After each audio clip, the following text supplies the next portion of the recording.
man sieht man nichts. Viel zu hoch, das Gebäude. Ja, es ist ein sehr großes Gebäude. Hallo erstmal und willkommen zu einem neuen Vlog. Wir sind heute in Osaka unterwegs. Ja, ich weiß nicht, wo es hingeht. Wie üblich.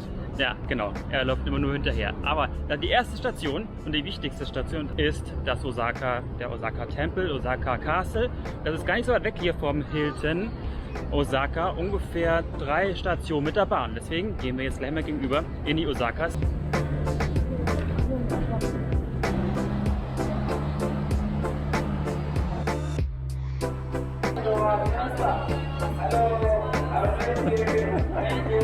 Aber freundlich, du. Ja, die Japaner, die sind irgendwie total freundlich. Ich liebe dieses Land. So akkurat, alles penibel, durchgeplant, sauber und sicher, kann man schon sagen. Also ich glaube nicht, dass man hier irgendwie beklaut wird.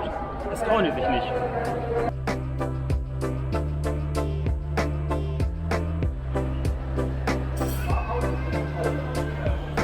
So japanisches Kenntnisse.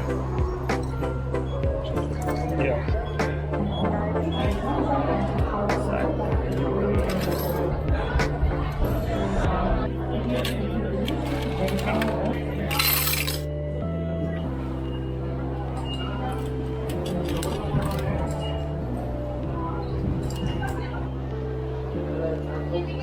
Wir sind das erste Mal hier in Osaka und ich finde es ein bisschen kompliziert, das U-Bahn-System. Ich musste erst mal hintersteigen. Wir wollen auf jeden Fall in die Osaka Loop Line. Die geht da lang, also müssen wir hier hoch.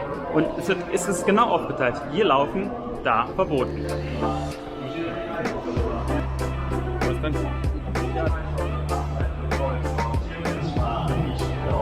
Ist er aber nicht. Also unsere muss irgendwie rot sein, deswegen stehen wir auch hier. Nicht da drüben, da ist orange und grün. Hier ist die rote für die Loop Line. Aber das funktioniert weiß ich noch nicht so genau. Ja, aber auch die hält nämlich ganz woanders, schau. Hier, das ist nämlich die Bahn gegenüber und da ist sie schon. Zusteigen bitte. Türen schließen automatisch.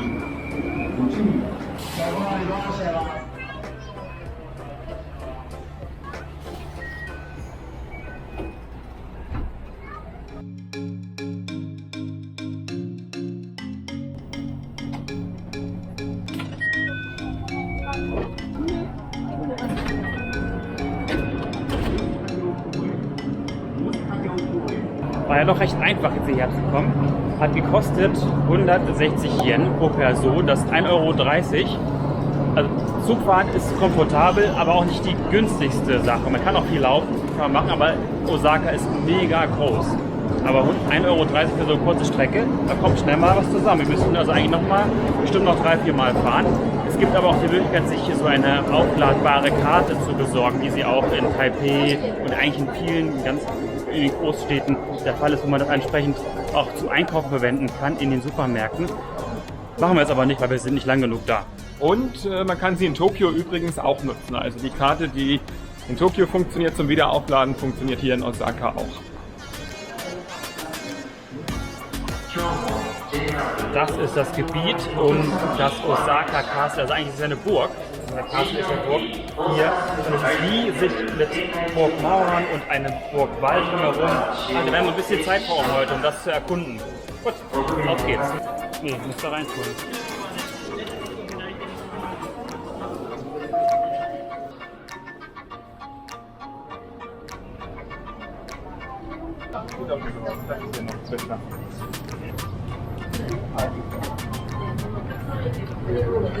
Das ist optimal für den kleinen Hunger zwischendurch, wenn man unterwegs ist und man findet nichts. Es gibt solche kleinen Packungen. Das ist eigentlich Reis mit ein bisschen was gefüllt, entweder mit Thunfisch, mit Fleisch, mit Hühnchen oder einfach nichts. Da ist halt nur so, wie nennt man das, dieses grüne Zeug drumherum. Planton? Nee. Das ist dann doch auch nicht, ne? Ja, das kannst du alles mitessen. Ist halt nur ein bisschen schwierig, es auseinander zu packen.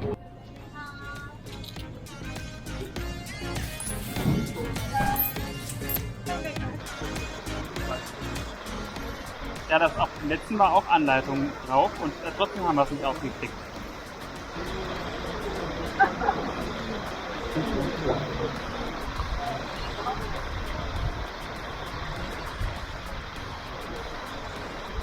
Aber egal. Ja, die Japaner, die sind auch so hilfsbereit. Kommen Sie und helfen uns, unser Essen auszupacken.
Ach, das ist cool. Auch hier kann man sich solche Kleider ausleihen, damit man sich fühlt wie die Kaiserin, Von China. Prinzessin, ja, die Kaiserin von Japan. Das ist doch bestimmt auch. Langes her.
Und nächste Station für uns, vielleicht für euch ja auch, ist der Harukas Tower oder Harukas ist eins der höchsten Gebäude hier in Japan und von hier aus kann man über die ganze Stadt schauen. Ist nicht weit weg von der Burg, ungefähr 5 Stationen mit der Loopbahn, also die fährt auch einmal im Kreis durch die Innenstadt. Ziemlich einfach, finde ich. Und ja, ich weiß nicht genau, in welcher Höhe wir jetzt rauskommen. Wir werden es mal sehen. Wir werden mal ganz weit oben.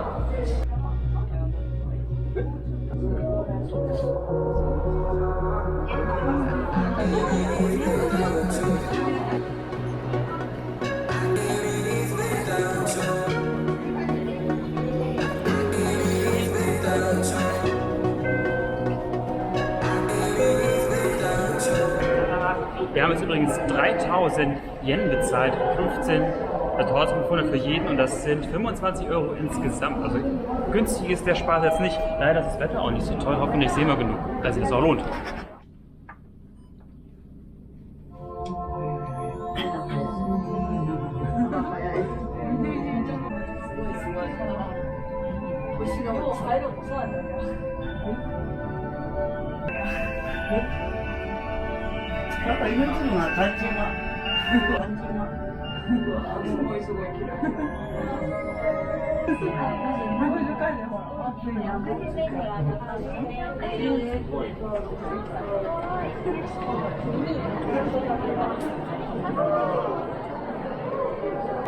Vielleicht könnt ihr euch noch an den Aufzug in New York im One World Center erinnern. Das war eine Show und das fand ich ein bisschen langweilig fast schon. Aber dafür diese Aussicht der Hammer. Echt.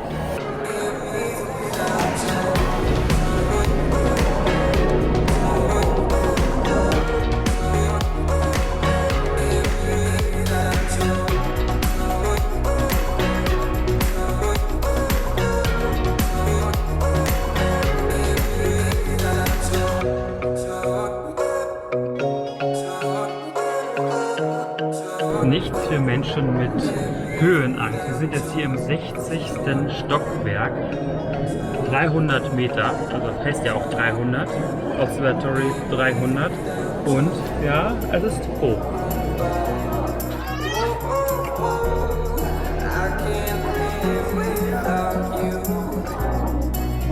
Was ist denn da? Ist das ein Friedhof?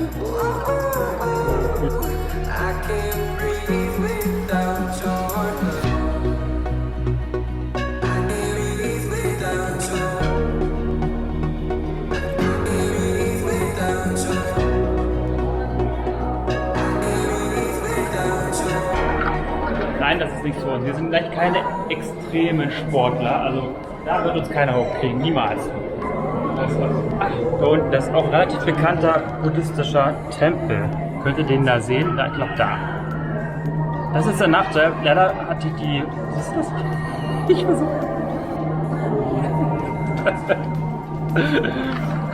Ich habe ganz Zeit versucht, euch zu zeigen mit dem Finger, wo das ist. Das geht aber mit dieser Kamera nicht. Das ist eine neue Kamera.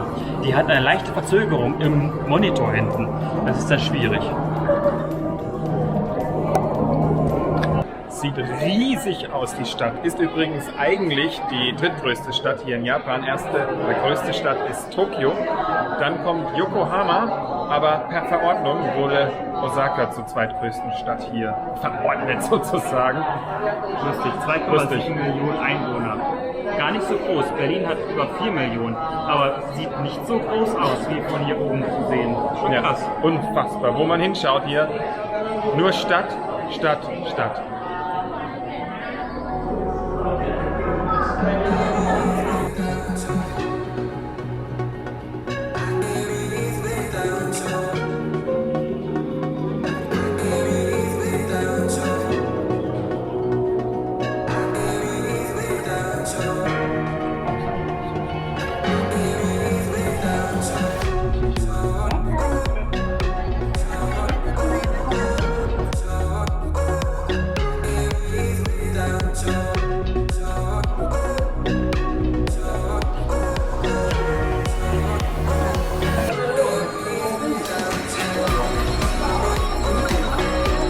Das muss ja richtig gut sein. Das war, glaube ich, ein Sushi-Restaurant. Wir sind jetzt hier eher im älteren Bereich von Osaka, aber gleich neben dem Tower, also Fußlänge vielleicht 10 Minuten unterwegs gewesen. Hier kann man auch ganz, ganz lecker essen und auch andere Dinge kaufen, Spaß haben, ein bisschen schießen, also eine Menge. Da sind noch mehr, also eher so ein Vergnügungsviertel. Shinse Kai heißt es übrigens hier, Shinse Kai, der Stadtteil.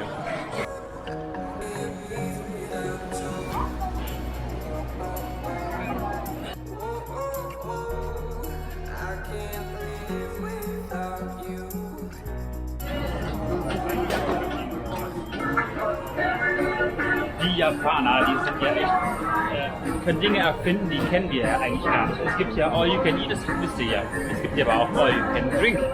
Aber du hast nur 90 Minuten Zeit und die letzte Order wird 10 Minuten vor Ende entgegengenommen. Also musst du hier schnell trinken machen, wenn du wirklich hier das ausnutzen willst. Fleisch, Sushi. Genau, darunter ist Reis. Das sah auf dem Bild irgendwie ganz anders aus. Aber ist okay, es ist eine kleine Mahlzeit. Mehr brauchen wir nicht, denn es gibt ja später noch mehr zu essen.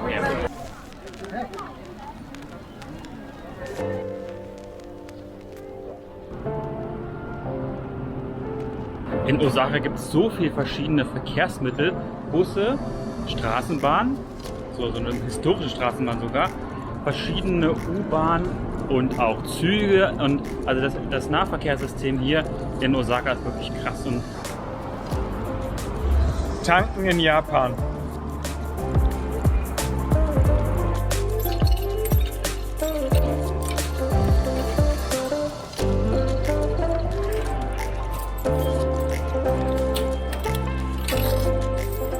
Man bekommt ja oft hier so viel Kleingeld. Was für ein Glück, dass die Automaten hier alles annehmen, sogar die ganz kleinen Coins.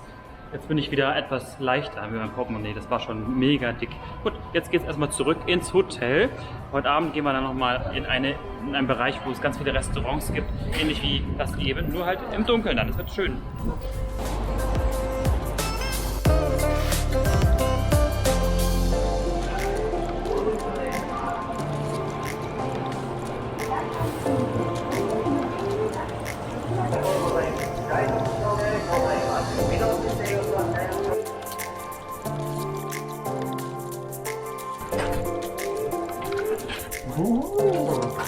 unsere Sportklamotten.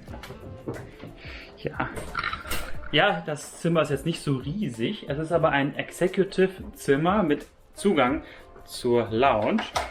Ich glaube, wir haben nicht ganz so viele Suiten hier in diesem Hotel, was auch völlig in Ordnung ist. Das ist ein richtig teures Pflaster übrigens, Osaka.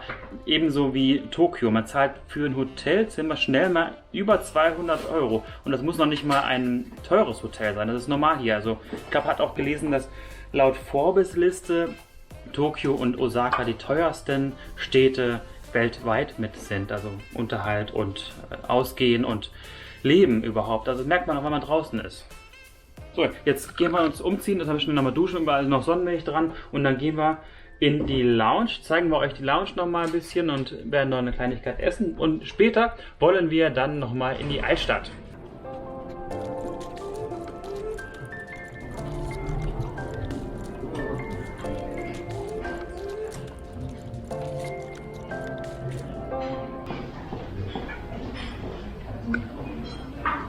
Und 17:30 bis 19:30 gibt es in der Lounge das, ja, die Happy Hour sozusagen. Da kann man Kleinigkeiten essen und auch Sekt und Wein trinken, Cocktails. Ist ganz nett aufgebaut. Das ist noch gar nicht offen, wird gleich aufgemacht in 5 Minuten. Manche sind aber etwas ungeduldig und bedienen sich schon. Ich weiß nicht genau, ob das so gut ist. Wie denkt ihr darüber? Wartet man immer genau auf den Moment, wenn es offiziell aufmacht, oder kann man vielleicht vorher schon mal hingehen?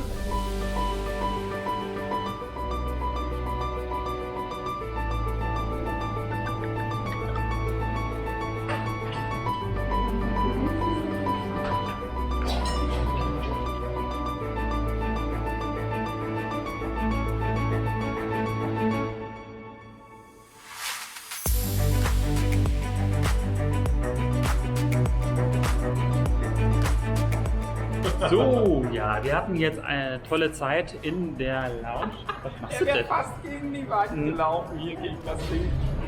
Ich kann, während ich in die Kamera spreche, auch sehr gut meine Umgebung beachten. Also das passiert mir nicht. Eigentlich nicht zu sehen? Ja, das hatten wir übrigens letztens ganz. Wir sind in die Bahn gestiegen, das war aber in Shanghai. Und da spielte ein Typ vor uns, hab ich leider nicht so schnell aufnehmen können, mit seiner portablen Playstation oder sowas ähnliches. Und der läuft erstmal in die Bahn und völlig gegen so eine Stange. Das war so lustig. Ja, das passiert, glaube ich.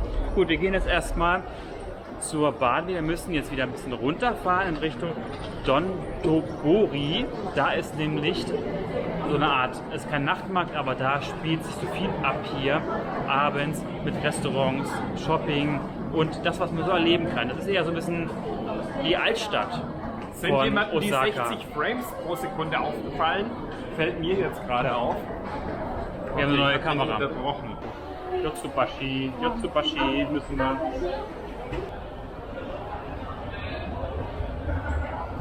本日も大阪メトロをご利用いただきましてありがとうございます。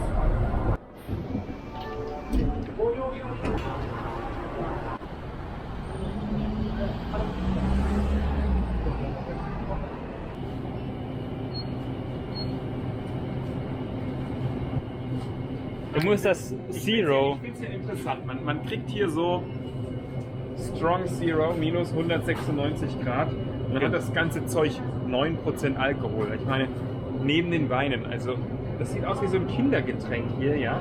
Arigato, also. Also kleine Japanisch-Lesson. Arigato, danke. Und Konnichiwa kennt ihr ja vielleicht, heißt Hallo. Ja, das sind so die wichtigen. Verifiziert. Oh, es fängt das Pissen an. Das Pissen, es pisst, habt ihr gehört.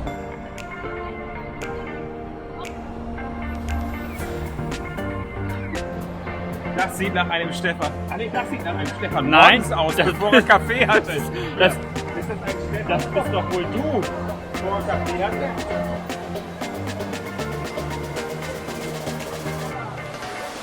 Ich glaube, es regnet. Die ist doch wasserdicht. Ja, aber die Seite hast du offen gelassen. Oh mein Gott. Ich habe die Seite offen gelassen. Es könnte Wassertropfen reinkommen und dann ist die Kamera kaputt.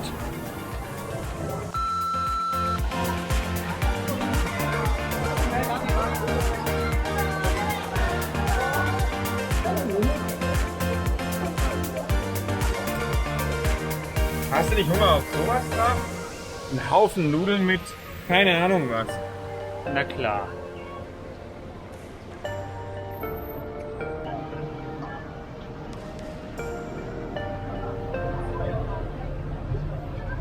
Good evening. Hi. Oh, wow. Thank you. Thank you. Und das ist ein Flugzeug. Wir haben endlich was gefunden zum Essen. Es war etwas schwierig, heute hier etwas zu finden. Die Auswahl war einfach zu groß. Das ist das Problem hier in der Gegend. Aber wir haben jetzt tatsächlich was gefunden, was echt cool aussieht. Wir haben also quasi ein Japanese Barbecue jetzt hier. Da ist der Grill, der wird gleich angeschmissen. Und hier ist das Fleisch. Verschiedene Fleischsorten. Sogar mit Beschreibung. Du können es nicht lesen.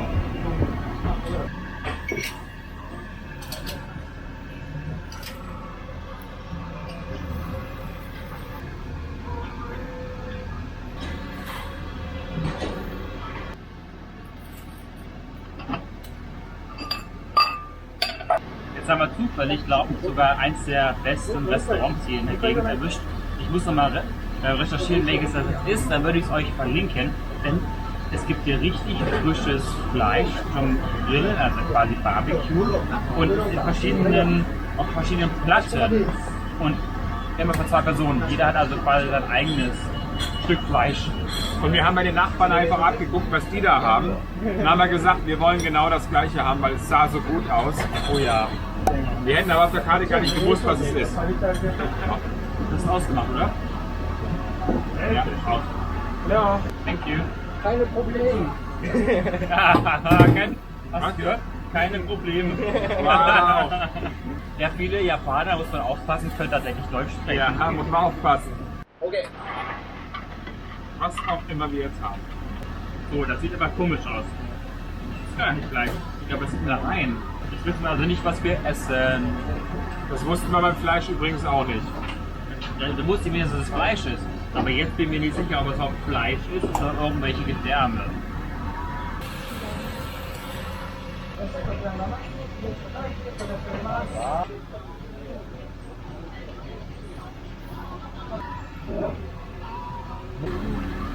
Wo ich mir ein bisschen Sorgen mache, ist das hier.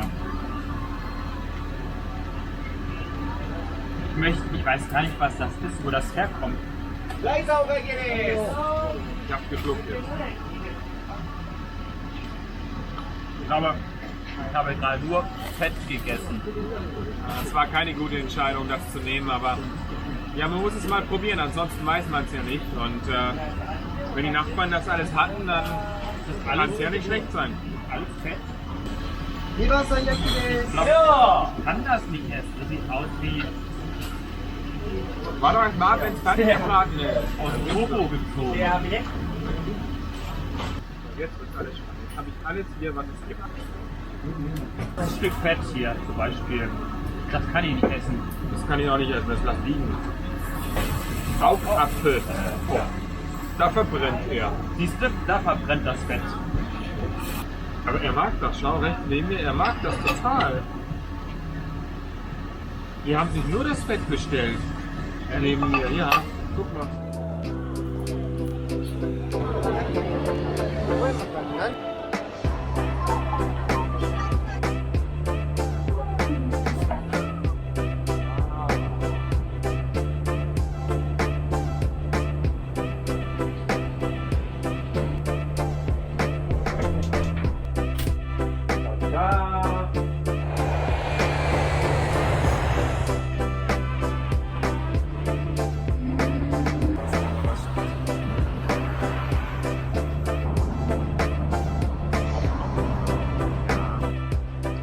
So, wir sind jetzt wieder unterwegs. Wir hatten einen tollen Abend gestern, habt ihr ja gesehen, sehr, sehr lecker gegessen.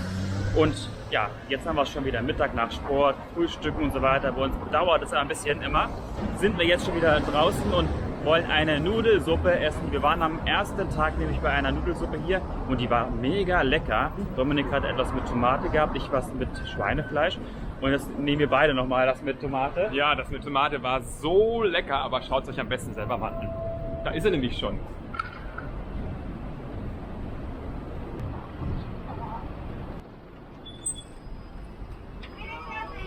Hello.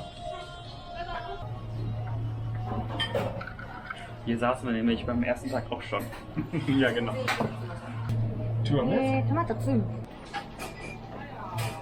Die riecht schon so gut, aber Bisschen nach Balsamico, Tomate, Balsamico. Passt irgendwie gar nicht so, aber zeigt euch mal.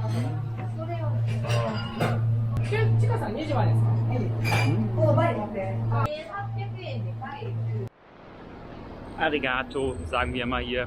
Heißt vielen Dank. Es gibt aber noch andere Ausdrucksweisen. Danke heißt zum Beispiel was ganz anderes, das kann ich gar nicht aussprechen. Es ist immer relativ schwierig, wenn man in so vielen verschiedenen Ländern ist. sie sieht doch nichts. Ja. Irgendwie fahren die hier alle auf den Gehsteig, aber passt schon. Es gibt Länder, andere Sitten, die haben keine Fahrradwege. Ja. Zumindest hier nicht. Obwohl, doch, da steht eigentlich Fahrrad, aber gut. Fährt keiner auf der Straße hier. Ja, also es ist immer schwierig, in verschiedenen Ländern immer die Sprache zu lernen. Aber einige Begriffe sollte man schon wissen. Danke und bitte ist immer ganz gut. Guten Morgen oder Hallo finde ich auch immer ganz wichtig. Gut, jetzt gehen wir zurück zum Hotel.